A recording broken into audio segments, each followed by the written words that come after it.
All right, we're alive. Welcome, Chris. Hey Luke, how you doing? I'm good.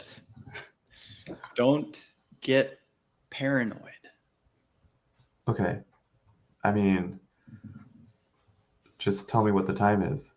I don't know what time it is. What does he say? 8:04 or something like that? 8:01, 8:02, 8:04. All right. Welcome to Franchise Addicts, podcast that usually covers franchise movies, but we're back at you with a brand new movie, only about a week old. If you're gauging how old it is based on when it was released in the Midwest, which was late Wednesday night of last week, I believe. That's right. Chris was in attendance. I was there the first time that they showed it in Milwaukee, Wisconsin at the Oriental Theater at 7 p.m. Oh man, it was glorious. It was great.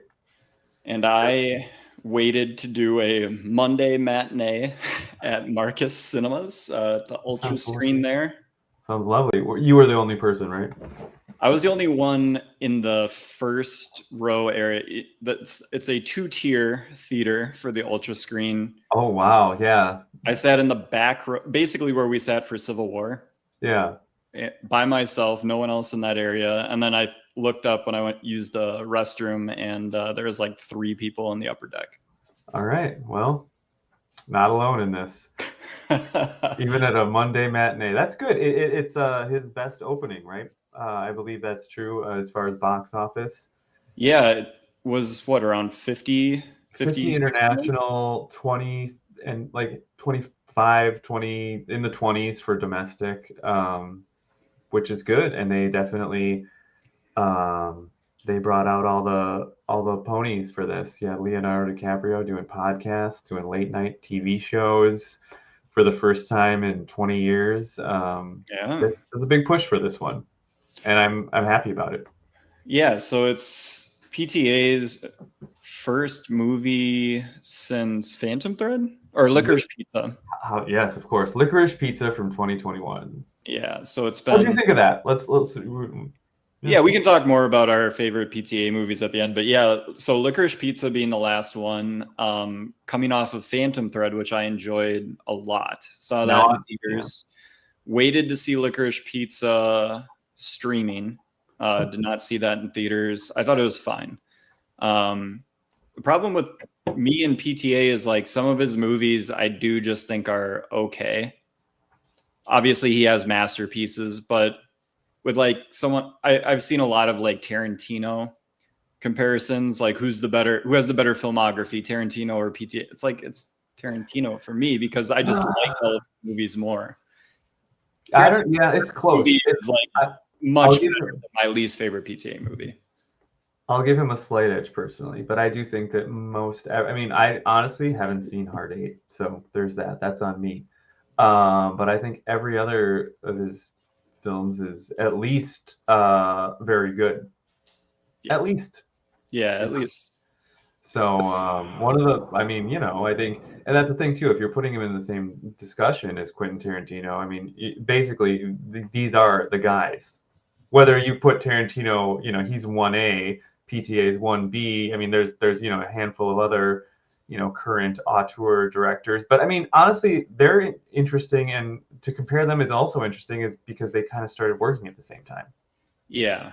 Yeah. So, and they've had these, prolific careers, as opposed to, your Robert Eggers, your Ari Aster, these guys that are, they're like 2 or 3, 4 films deep, and the jury's totally still out. Yeah. I think that because you mentioned Ari Aster, this movie is a good companion piece with Eddington. 100%, yeah. And it's pretty cool that we've now been able to cover both of those movies about a month, 2 months apart. And we both really liked Eddington. If you haven't checked out our Eddington episode, check that out on our feed. Also should be on our YouTube. Just as a podcast episode, there won't be any video. This is our first ever video. First video. Hi. Like and subscribe. Do we look differently, or I'm curious. Yeah, put a comment if you're like, well, I guess you do see those cartoons of us, but if you're like, wow, this guy was much. The cartoons are weirdly accurate sometimes. Sometimes they're very cartoony. Sometimes I feel like ChatGPT has found images of me and Chris online and is making the cartoons look more and more like us. Which is exactly, I believe, truly what's happening.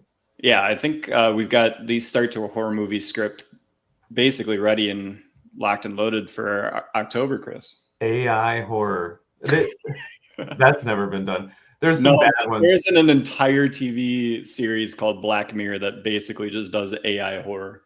AI horror, man. What? Yeah, that's interesting. And then yet we will also have AI that just writes a horror movie. So that's different. There's two. There's horror movies about AI, and there's AI writing horror movies, which I think Speaking of an AI-written horror movie, I see one right here. Oh yeah, you can't see my mouse, but I'm pointing at Black Phone number 2. Which this time it's on ice. Let's talk about some of the trailers that we saw before One Battle. Sure. Black Phone 2, which I know you didn't really care for the first Black Phone. No. Yeah. It had a ton of hype. Maybe the first 30 minutes is fine. After that, it turns into kind of a silly movie. Yeah, just kind of like a whatever. Like I didn't necessarily think, oh my gosh, that was the worst thing ever. But I also did you like the Purge movies? The what ones? The Purge. The also starring Ethan Hawke in the first one. Master of horror. The first one was decent. Yeah. And then there, I don't believe I saw like the many sequels. Yeah, I think I've only seen the first one. Also, I kind of wanted to see the one with Frank Grillo. I think that was the third one. That was the one that had like, it was the trailer where they're playing like America the Beautiful or something, like in a, dirgy. It had political overtones. Yeah. Like society. Yeah, Black Phone 2. Ethan Hawke's character, the Grabber, I believe he's called. That's really original. Yeah, or something. It's something along the lines of the Grabber is what he's called. In Black Phone 2, it appears that Ethan Hawke is reprising his role as the Grabber, even though he dies in the first one, as a ghost. On ice. Why is everything on ice? I don't know. It's like Empire. I hope there's a cameo from our favorite governor. He's back making movies. I think he only makes straight to DVD releases, but Schwarzenegger's been acting here and there. He sure has. What else? Oh, Bone Temple, another film series that we covered. I didn't see that trailer, by the way. My gosh, the Bone Temple is ripping. Yeah, and I guess I should mention my very exclusive, awesome screening didn't have a single fucking trailer. It didn't even have a like, welcome to the theater, don't talk and eat popcorn. Nothing. Just bam, right to you see the Warner Brothers, and it goes right into Teyana Taylor walking down the street. I remember our viewing of The Brutalist at the same theater. Yeah, did they do that too? Yeah. We basically walked in as the movie was starting and found our seats. That was awesome. It was great. Beautiful time. So you saw the Bone Temple, of course. Yeah. We'll have to talk about that when it comes out. I would tell you, Chris, don't bother going to YouTube and watch the trailer. Wait till you see a movie where they're going to show that trailer in front of it, because it is sick. It might be horrible. It really might be terrible, but the trailer is fantastic, and it looks like they're just going to do the here's what's happening on the island, while the whole last movie was about the people on the outskirts that only visit the main island or the main country here and there. This is going to be all just people killing zombies, and we're getting into the zombie center, the metropolis of the area. But it seems like Ray Fiennes is going to be back. We've got Jack O'Connell as the grown-up child. We saw him at the end of that movie. I believe the ice. Yeah, so I think it's going to be a really, really fun movie. They're definitely so far afoul now from what the franchise itself kind of was, just even in like a cinematic style. Like this is just going to be crazy. And it's going to be a much bigger budget. I would imagine this is going to be the biggest budget they have. Really? Yeah. I wonder if it'll have more than 28 years later. It was relatively successful. I think they were like, wow, you guys did it. Yeah. It's interesting too, though, because this movie was like in the can before. Like, I don't know if I don't think they shot him at the same time because it's a different director and everything. But I remember hearing like, oh, this is happening like in June or July when this movie was still like in theaters. So that's interesting. I wonder if it'll be better or worse than 28 I think it will weeks. definitely be different. Sure, but I'm saying because we'll all agree, first one, wonderful, masterpiece. 28 days. Yep. 28 weeks, pretty bad. Pretty horrible. 28 years, pretty good. Are we gonna continue the odds are good, the evens suck? Well, we'll see. It will be another movie that is not directed by Danny Boyle. So is Garland on the writing? Do we know that? He is actually. He is. So that's cool. Yeah, that works. Also, there's if you had to over under on how many Purge movies there are. I would say it's over under 6.5, and I would say it's right at 6. So technically you're wrong because there's only 5, but there is an untitled 6th Purge film that is in development. So, all right, pretty good. Yeah. Maybe I would have said like if I was actually having people bet on it, I probably would have set it at 4.5. It's now that I know it's 5. You're a betting man. But so anyways, those are the Purge is I would say it's underneath the level that the current movie of the day is that we're talking about. Uh-oh. Yeah, this is I was worried about this. I just have to let it go. Bum, bum, bum, bum. Because if I all right, great. Yeah. So let's get into it. One battle after another, coming with high expectations. We've got Leonardo DiCaprio in his first movie with Paul Thomas Anderson. Leo's first big movie in a couple years. PTA, like we said, coming back after 4 years of not really releasing anything. Biggest budget of PTA's career, I think like 120 million went into this movie. Wow. Yeah, it had a big budget for sure.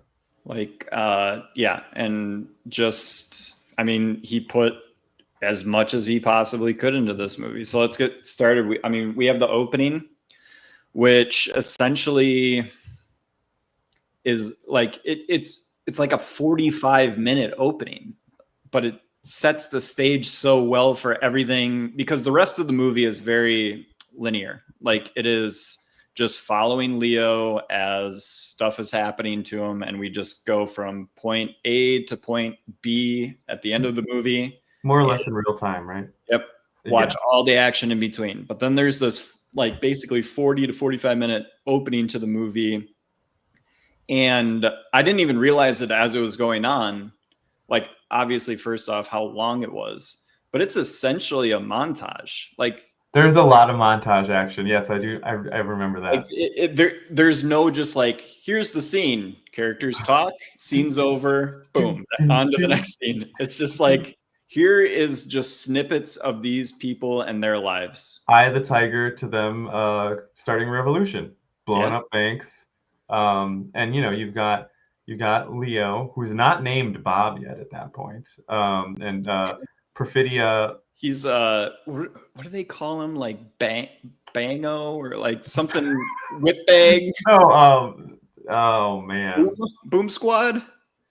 No, it has something to do with he's the explosive guy for their crew. Yeah, you got Jungle Pussy, you got the leader. Teyana Taylor. Oh my gosh, playing Perfidia. What's her last name? Isn't it like Beverly?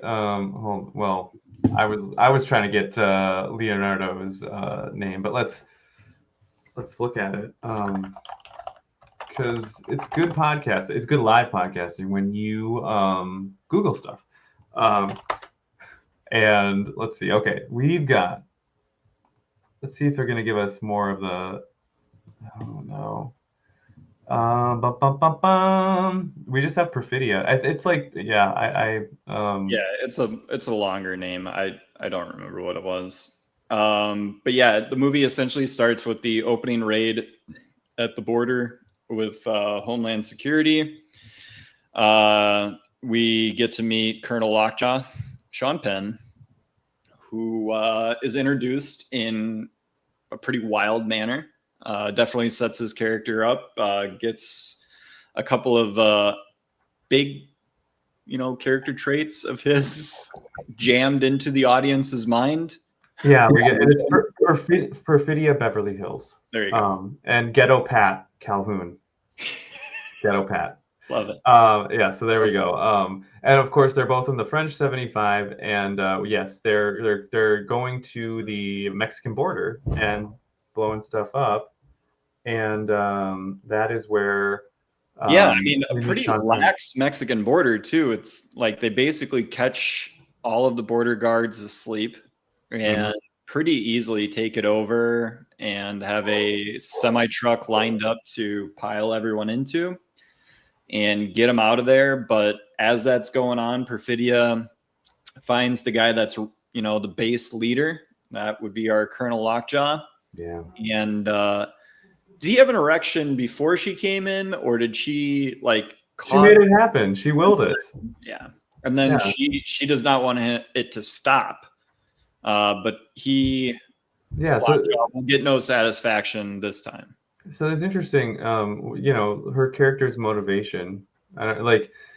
This is, I think, the first time it's early on, and her Teyana Taylor, also Perfidia Beverly Hills, is really only in her major role is in the first 45 minutes. Yeah, and she's like a looming force throughout the rest of the movie that drives most of the plot, but she is not present.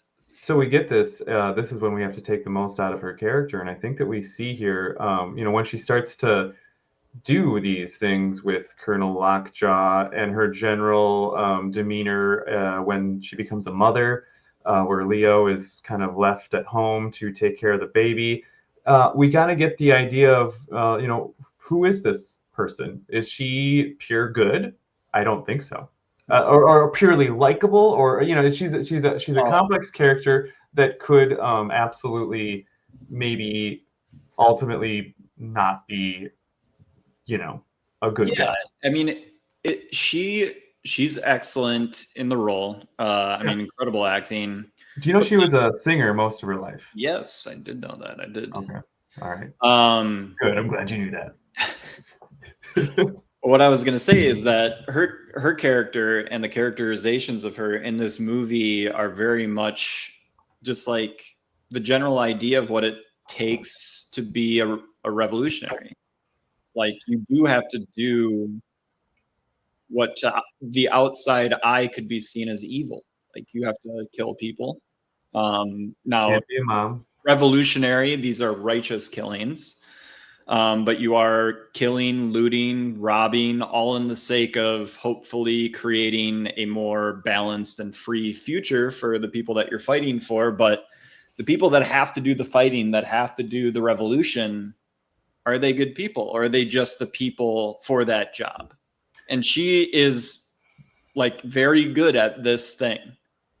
I think it's really a good move too, because it makes that side a little ambiguous too. It's not like necessarily, even though I think the movie does have a point of view, it's not like, well, this side is just amazing and there's nothing, it's just going to be positives and look at this amazing family. There's problems there. She's, they have a tense, problematic relationship at times. And then, she takes things with Lockjaw further than she needs to regarding any type of revolution. It doesn't, like, what she's doing goes beyond that. She's doing it, I don't know, to fuck with him. Does she like him? I don't know. I don't think she really likes him. Yeah, but likes to manipulate. She likes having like the enemy in her palm to do whatever she wants to. Yeah. I think the power. She rightly sees him as the type of person that she wants to topple. That this is what the revolution is for, to take guys like him down a peg. And she can do that, with guns and with her sexuality. And she wields every single weapon that she possibly has against this guy. Yeah. So, and like, yeah, I mean, eventually we get to see like what Lockjaw's like goal is, like what his ideal thing that he wants to do is, and like he is a part of that group of people that she is technically fighting the revolution against. So it does make sense that she pinpoints this guy and is like, this is the guy that I'm going to make an example of like what I am actually fighting against and how I'm going to fight against it. Yeah. So do you think that she likes Bob, the man we will know as Bob? Yes, like, I do, but I think that she loves him. She loves him. She maybe loves him as much as she understands what love is. But I mean, she's got bigger things, bigger stars in her eyes, and it's not to fall in love with a man and settle down. That's just not. She's like, so I mean, as far as I think also, they clearly have a large fondness for each other, and I think there's something like that. I think Bob worships her, just like Sean Penn does. They just do it in different ways. Yes. Yeah. 100%.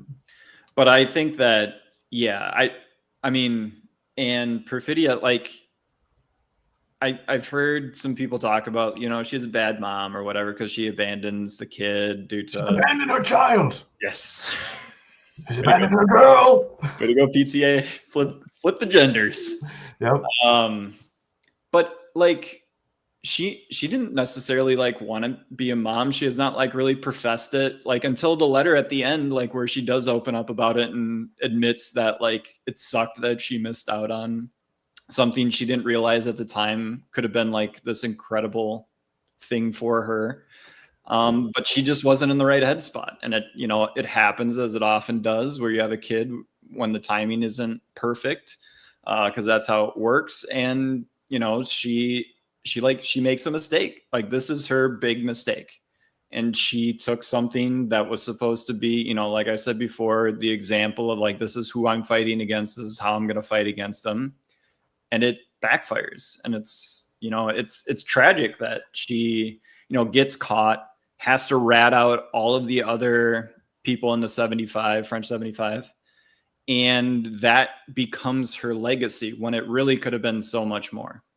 Yeah, and I think maybe it also speaks to the fact that when there's war going on, violent war between two people or two parties, two sides, that really, if you take a close look, I mean, there's tons of humanity is lost by both sides, even if one has a quote righteous cause. Exactly. So Ben Willa's with us. Yeah. Chase Infinity is that actress's name. Cool name.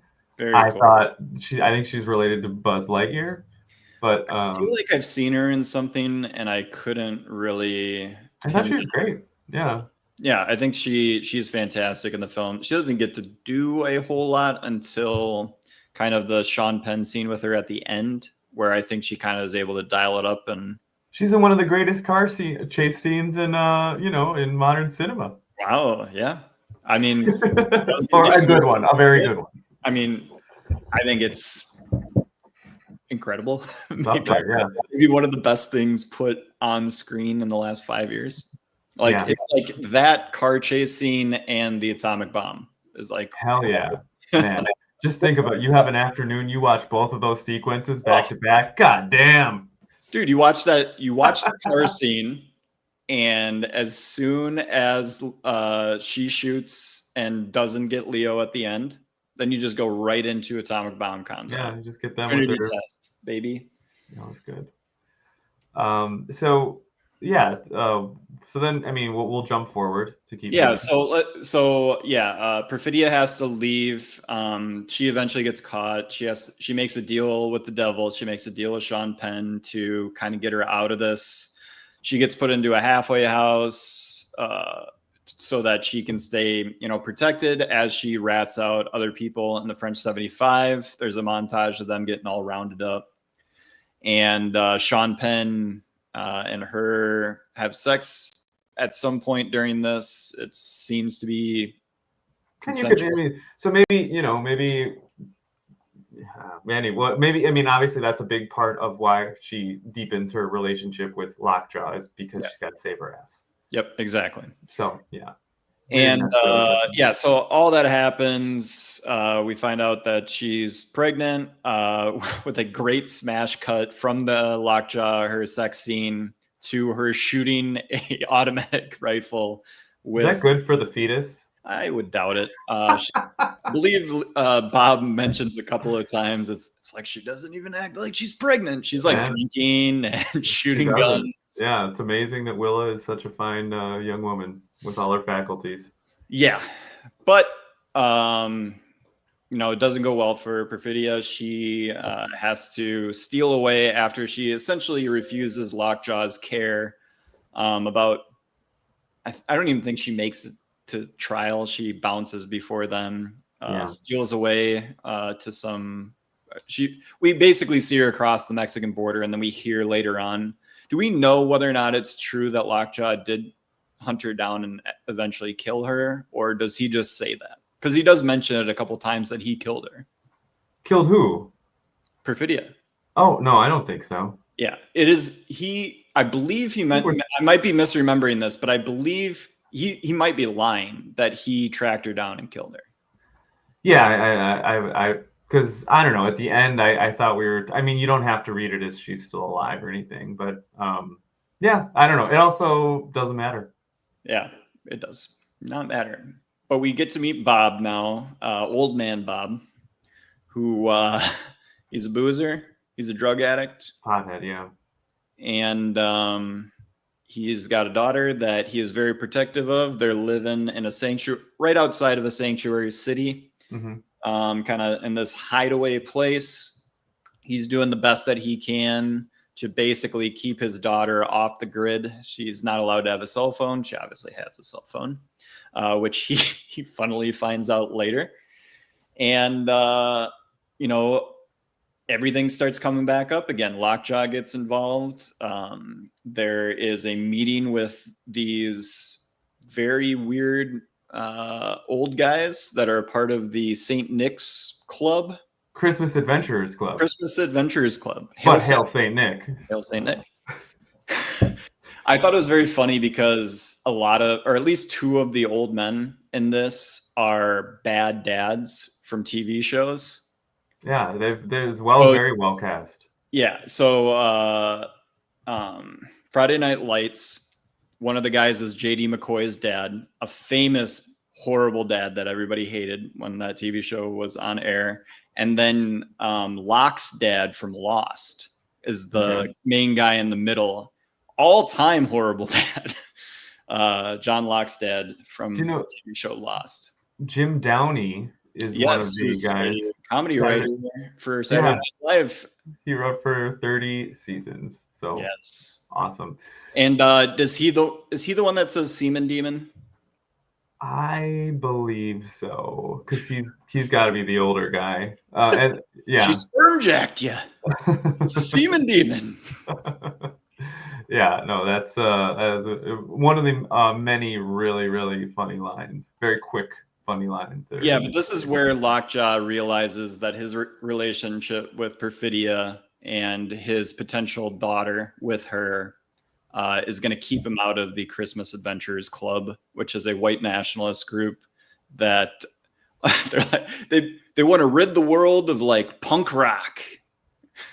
Yeah, all kinds of things. It's well, they don't say it like specifically that they only want white people in America, but they tangentially mention lots of other things surrounding it. Yeah, that's they make it very clear who they are and what they want. Yeah.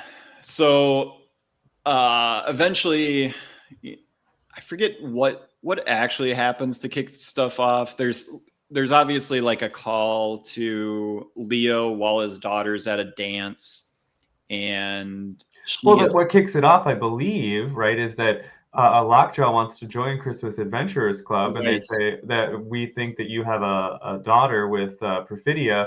You got to go. Lockjaw says to like his homies, basically like, hey, come up with a reason why we have to raid the sanctuary city where they're living. Yep. Come up with some drug thing, and we'll basically shut the city down, find these guys, and get out, and get a nice little woo America, we cleaned up a city.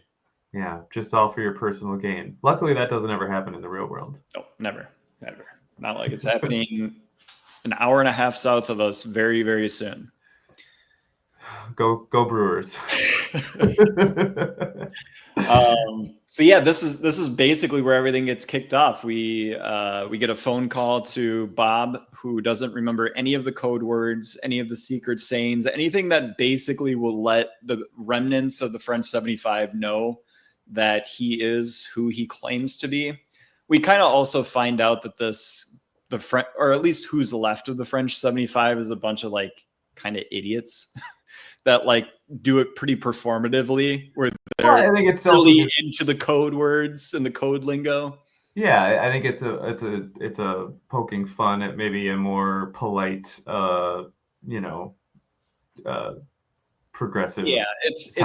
Yeah, it's the hippies or the revolutionaries of today as opposed to the revolutionaries of the 60s and 70s. Where it's like, yeah, we used to actually like, battle and rage, and now you guys are all just about political correctness online. You're invading my audio space. Something like that. You're triggering me.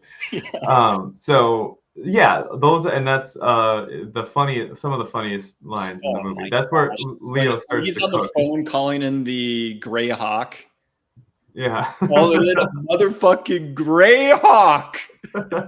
He finally gets one code right, and it's basically to talk to your supervisor. And he's like, Gray Hawk, motherfucker.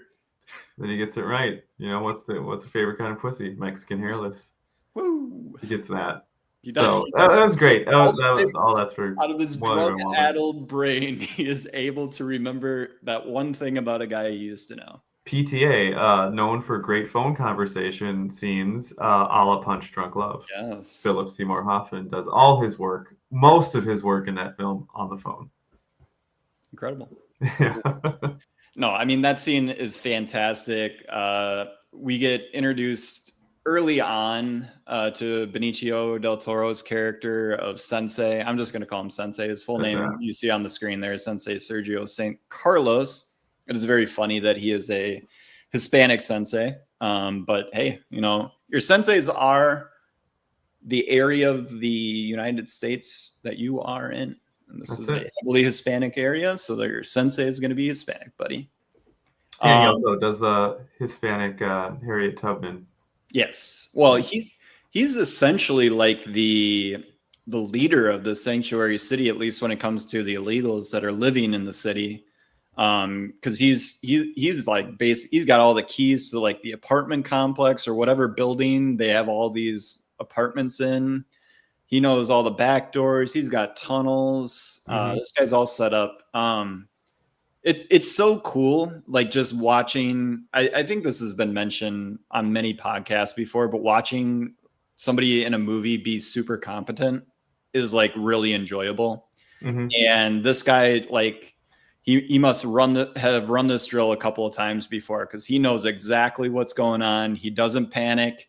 Like every single time that he just, is doing his like, just calm down, not a big deal, while everything is like raging behind him. Like when they finally leave his studio where, he teaches karate, and he's like rushing and kind of grabbing everything, and Leo's freaking out and doing all this stuff. Yet he still takes the time before he leaves to like bow to the mat. Yes. He's not on the mat. Yeah, he's the master of chill. And then Leo is just going full insanity, and just watching him try to find a plug for his phone. He's got to charge his phone. His 1G phone, because they don't track 1G anymore, Chris. Oh my gosh. We're 5G now. Wonderful, all the stuff with him and phones is pretty good. And having a character that needs to urgently plug in their phone, I think, is something that we need more of in modern cinema, because it's a problem we all face. I have definitely been there, where we've all been there, whether traveling or something, where I'm literally just holding a cable and my phone, just going like, somebody tell me what to do. I need power. Mm-hmm. It's the movie Apple doesn't want you to see. Yeah.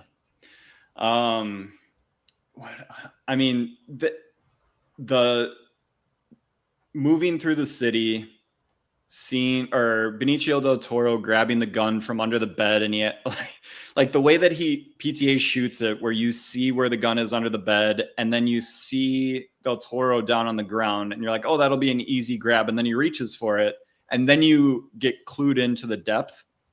And you're like, what is he going to do? Then it goes to an overhead, and you see him doing like the wheeling thing as he's like trying to get himself under this bed. And then he presents it to Leo, the rifle, like, he was like, hell yeah, dude. And then he teams him up with these skateboarders, because Benicio's got to do his own thing. Sensei has to like actually get these illegals back to safety. So he sends them with the skateboarders, who are like skateboarder parkour dudes that are just like flying around the very cool scene, yeah. And then the smash cut to them jumping over the roof to get to the other side, and then it cuts to the ground, angling up, and you just see a tree, and then Leo just runs into the tree and falls fucking on his face. Bounces up pretty good. I mean, and then immediately is tased. The tasing killed me. Yeah, it's great. I was dying. That's the hardest I've laughed in theaters this year, was him getting immediately after that. Because I'm like, what is he gonna do? Like, just like wander around in the crowd down there, like maybe find Sensei, and then he like just gets across that corner and bang, just a jump scare without scaring you. It was a jump laugh. It was awesome. So I just coined that, jump laugh. Jump laugh. So, I mean, I want to talk about. I know we don't want to get this too long. I have to jump out. I mean, we basically set it up. We're in the middle now, so talk about whatever. I mean, I just wanted to. I don't know. I think this is great. This had so many moments that just made me smile, as far as just the filmmaking. Obviously, the car scene. I mean, there's so many funny moments. There's so many just wonderfully shot moments, like when Willa goes to meet Sean Penn, Lockjaw, in that huge room for the first time. There's just really beautiful filmmaking done. Well, even the close-in shots of him doing the DNA test, like just stuff like throwaway stuff like that, is just done so well in that scene. Those two are just like really putting it on, like acting-wise. Sean Penn is just. I mean, I could argue that it's a little like too involved. Like, I would like to see a little bit more of Penn underneath, but like, he is just going full military guy. He's gonna make it happen. The best performance of his in, at least, I mean, in a long time, because I feel like he's done well. I don't know. I thought that was a long. I think that was his last Oscar, was Mystic River. But anyways, it was just an amazing role, and also him to be willing to play like a horrible person, and the way he is killed is amazing and hilarious, and the fact that he comes back after getting shot in the face. Dude, how about that haircut? The haircut says a lot. With a comb. Oh, well, he does the comb first, and then he's got to really get that brush. Oh. So, I mean, I have to. Do we want to talk a rank and a best character? I have to hop off in a moment, but I wanted to see if we could get into that a little bit. Yeah, so let's do our ranking of the movie. We'll give it out of 10. We'll give our favorite performance in the movie, and then let's give our top 3 PTA movies. Perfect. See if this landed in the top 3. Okay. So I will say my score for it would be 9.1. Wow. Yeah, Yeah. I figured this was going to be in the 9s for you.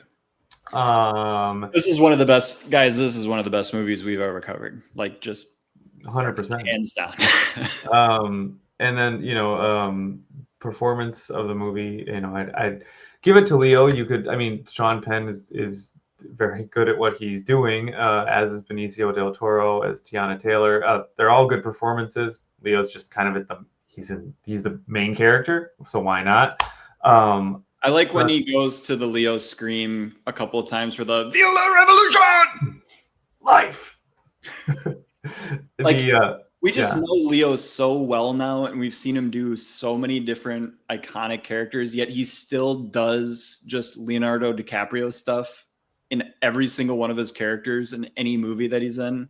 Like, it's just great. We love him. Biggest movie star alive. Scene I have to go with the car chase, but there are so many. I mean, when she reads the letter, when she meets when Willa meets Jungle Pussy in the monastery. And there's so many great scenes, but I'm gonna go with the car chase, and my MVP will be PTA because of course, and my top 3 are gonna be so There Will Be Blood is number 1 with a bullet. Yep. Okay. Then I think, I haven't rewatched Magnolia for a while, but I feel like it should be in the top 3. The Master, I love until the last third of it, so that's my problem. That's why I will not have it in the top 3, because I think the ending is bad. I think the first 2/3 are like one of the best movies that's been made in the last, 50 years. Amazing. I just feel like they don't. I don't know. It loses. It just loses me at the end. Very sad.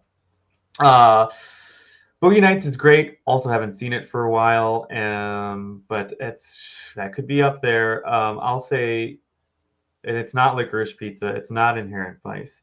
It's not Hard Eight. I haven't seen Hard Eight. And it's The Phantom Thread, also very much in consideration. Let's just do. Let's do this. Who cares? There Will Be Blood. We'll do Magnolia, and let's put this at number 3. Let's do it. Hey, one of us has to do it. Yeah. So my performance of the movie, I'm giving it to Benicio del Toro. I think Sensei character is just iconic. And I love it. Also, shout out to Wood Harris, who plays Laredo, who's one of the revolutionaries at the start of the movie. I believe he gets got. But I love seeing Wood Harris and stuff. Avon Barksdale himself. My scene, it's the car chase. Guys, I wish we could spend more time on it, but the car chase is absolutely unbelievable. It's so boring, yet so captivating all at the same time. That road that they shot on location, like people talk about, like it is scary just driving that road in general, let alone basically flooring it in 2 decently fast cars and a Charger and Mustang. Like and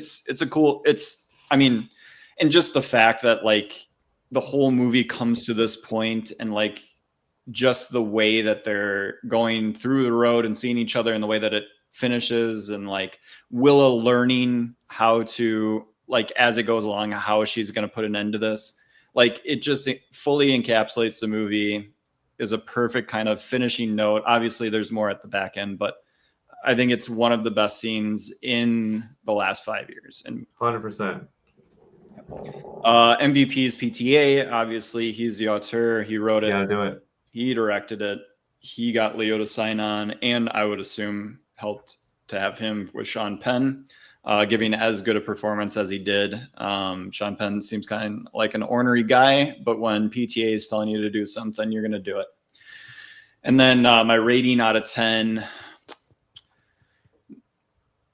8.9. Like, so close. Okay, now what's I the would have top? probably given it a 9.1 if you had not given a 9.1 first. I don't like it as much as Alien, which I think is the highest I've rated a movie on our show so far.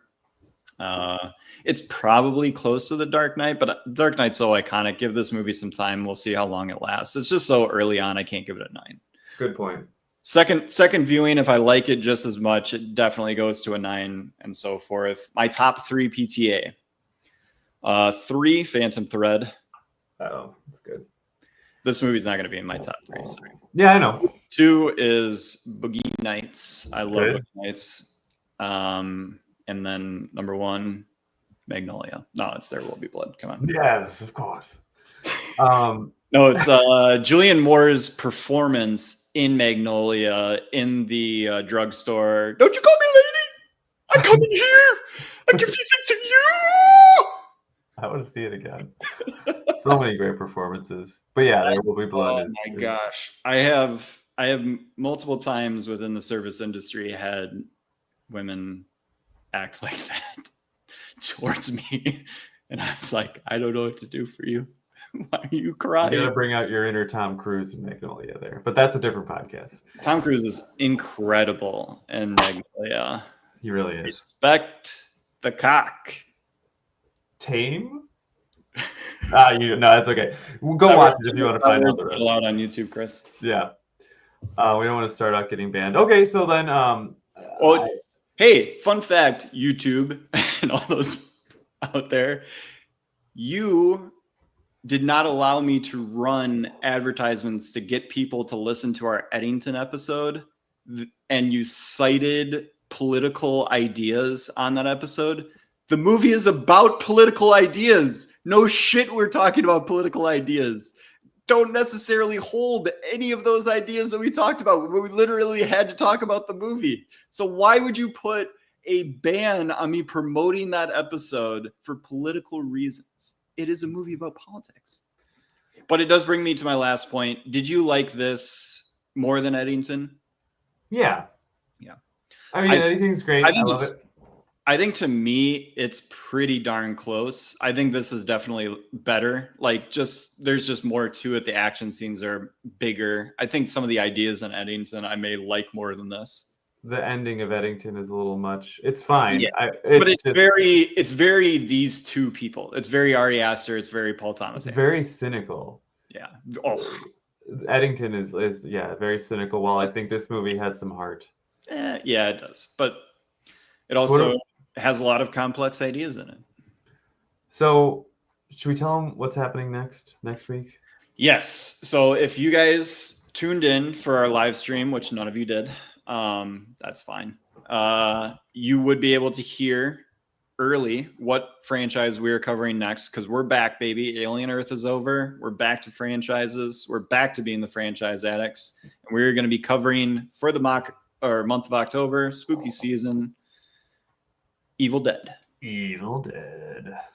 So we have The Evil Dead, Evil Dead 2, Army of Darkness, and then all of the newer Evil Dead movies. Too. Evil Dead and Evil Dead Rise. And there's another one coming out next year. But anyways, very excited to do this. Sam Raimi, who got famous later on for Spider-Man, the first trilogy of Spider-Man movies.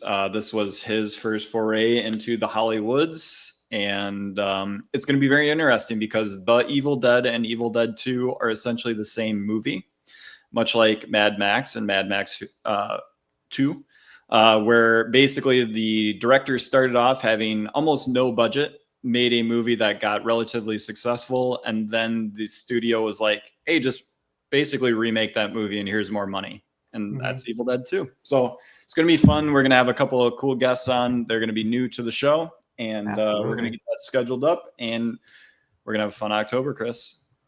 Can't wait. I'll talk to you soon, Luke. Thanks, everybody. Right. Thanks, guys.